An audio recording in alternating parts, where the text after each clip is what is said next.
नमस्कार दोस्तों, मैं हूं नीरज राय और आपका स्वागत है फार्मा हर्ट्स में।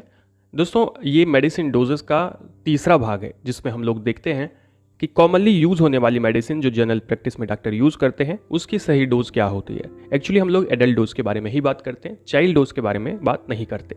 अगर आप कहेंगे तो चाइल्ड डोज के ऊपर भी वीडियो बनाया जाएगा। तो चलिए शुरुआत करते हैं आज की इस वीडियो की और देखते हैं मेडिसिन की डोजेस के बारे में। दोस्तों, सबसे पहली कैटेगरी हमने ली है एंटी ट्यूबरकुलर मेडिसिन। इससे पहले अगर आपने दो वीडियो नहीं देखा है तो डिस्क्रिप्शन में आपको लिंक मिल जाएगा या आई बटन पे मिल जाएगा, आप देख सकते हैं।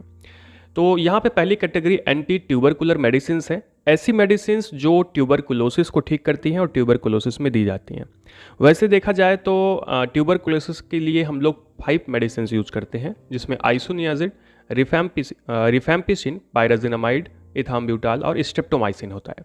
लेकिन अगर गवर्नमेंट की तरफ से देखा जाए तो ये सारी मेडिसिन का कम्बिनेशन बना करके केवल एक टैबलेट दी जाती है पेशेंट को। इसके बारे में हमने वीडियो बनाया है कि टीबी के लिए जो मेडिसिन यूज होती है, जो किट यूज होती है, वो क्या होती है, कैसे होती है।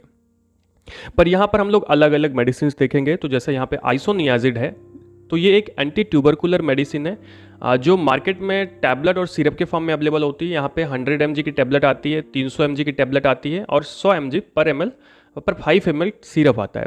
और अगर इसके डोज की बात करें तो बॉडी वेट के हिसाब से हम इसको 10 mg टू 20 mg सीवियरिटी के अनुसार घटाते बढ़ाते हैं। तो 10 mg टू 20 mg पर केजी बॉडी वेट के हिसाब से पर डे देते हैं। यानी कि आपको पेशेंट का वेट निकालना है और उसके वेट से आपको कैलकुलेट करना है डोज को, और दिन भर में उतनी ही दवा देनी है जितनी कैलकुलेशन के बाद आती है। हाँ, डिवाइडेड डोज में दिया जा सकता है, सुबह शाम करके दिया जा सकता है। इसी तरह से बाकी सब रहेगा। नेक्स्ट है रिफैम्पिसिन। ये आपको मिल जाएगी टैबलेट के फॉर्म में, सिरप के फॉर्म में। जैसे ये 150 mg, 300 mg एंड 450 mg में टैबलेट आती है। और इसके अलावा ये सिरप के फॉर्म में अवेलेबल है, 100 mg पर 5 ml के सिरप के फॉर्म में आती है। और अगर इसके हम लोग डोजेस की बात करें तो कॉमनली इसको हम सेम आइसोनियाजिड के तरीके से देते हैं, 10 mg टू 20 mg पर KG body weight, okay, per day. यानी कि मतलब एक दिन में बॉडी वेट निकाल के आपको डिवाइडेड डोज में मेडिसिन देनी है। ऐसा नहीं है कि कैलकुलेट करके एक ही बार में मेडिसिन दे देनी है। नेक्स्ट है पायराजिनामाइड। पायराजिनामाइड को एक्चुअली ये सिरप के फॉर्म में आता है, टैबलेट के फॉर्म में भी आता है। तो 250 mg पर 5 ml सिरप के फॉर्म में आता है। 250 mg की टैबलेट भी इसकी आती है और भी चीज़ें हैं, लेकिन ज़्यादातर यही यूज किया जाता है। अब अगर इसके डोज के बारे में बात करें तो ये 20 टू 35 mg पर केजी बॉडी वेट के हिसाब से पर डे दी जाती है, ये मेडिसिन की जो डोज होती है। इसके अलावा इथाम्ब्यूटाल की बात करें तो ये टैबलेट के फॉर्म में आता है 300 mg, 500 mg, 700 mg में।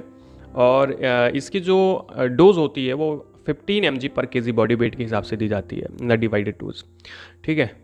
तो नेक्स्ट है स्ट्रेप्टोमाइसिन, जो एक एंटीबायोटिक है। और ये आपको इसका जो है इंजेक्शन आता है, इसका टैबलेट के फॉर्म में भी देते हैं, बट ज़्यादातर इसका इंजेक्शन यूज किया जाता है। तो 0.75 या 1 ग्राम का पर ml का इंजेक्शन आता है। इसके अलावा टैबलेट के फॉर्म में भी होता है। तो आपको जब जिस फॉर्म में भी यूज़ करना है आपको डोज कैलकुलेट करनी चाहिए। तो यहाँ पे जो डोज होती है वो है 20 mg टू 40 mg पर केजी बॉडी वेट। इस तरह से पेशेंट को दिया जा सकता है। दोस्तों, मैं आपको बता दूं कि ये केवल आपके नॉलेज के लिए मैं बता रहा हूँ। ऐसा नहीं कि आप अपने मन से यूज कर ले मेडिसिन, क्योंकि टीबी की मेडिसिन के या ट्यूबरकुलोसिस की मेडिसिन के बहुत खतरनाक साइड इफेक्ट होते हैं। तो अगर आपने ज़रा से भी गलती की तो आपको परेशानी हो सकती है। इस वजह से बिना डॉक्टर के सुपरविजन के आप कोई भी मेडिसिन यूज़ ना करें, मैं बार बार आपको कहता हूँ।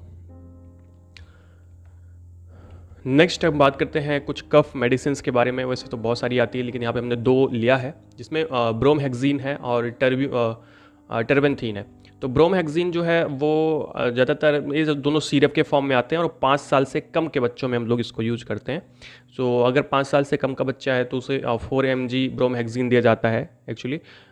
तो ये बीडी दिया जाता है, सुबह शाम दिया जाता है। वहीं अगर टर्बेंथीन के बारे में बात करें तो ये भी दिया जाता है 5 साल से कम के बच्चे में, लेकिन इसे 12 mg देते हैं। और ये भी TDS दिया जाता है, सुबह दोपहर शाम दिया जाता है, दिन में 3 बार।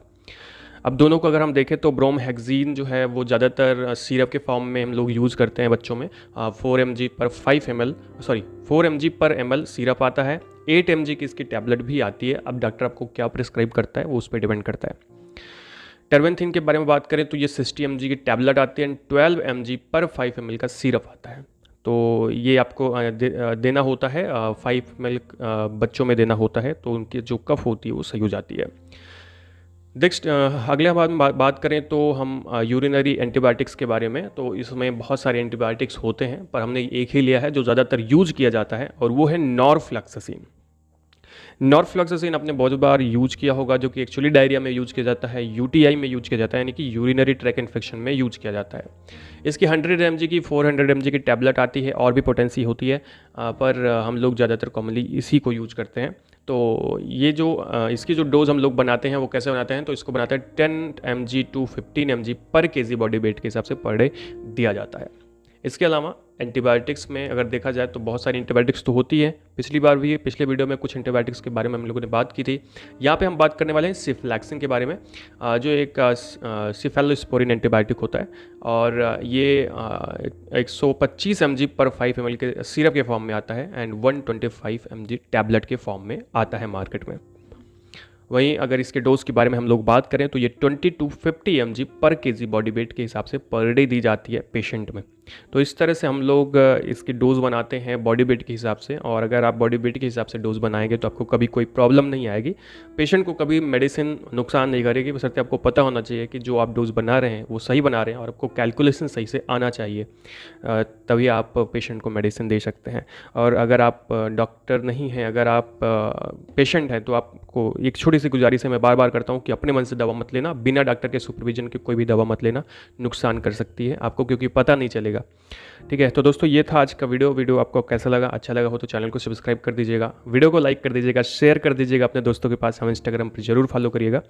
दोस्तों हमारे हेल्थ मुख्य चैनल को भी थोड़ा सपोर्ट कर दीजिए, एक छोटी सी रिक्वेस्ट है आपसे। पूरा वीडियो देखने के लिए बहुत बहुत धन्यवाद।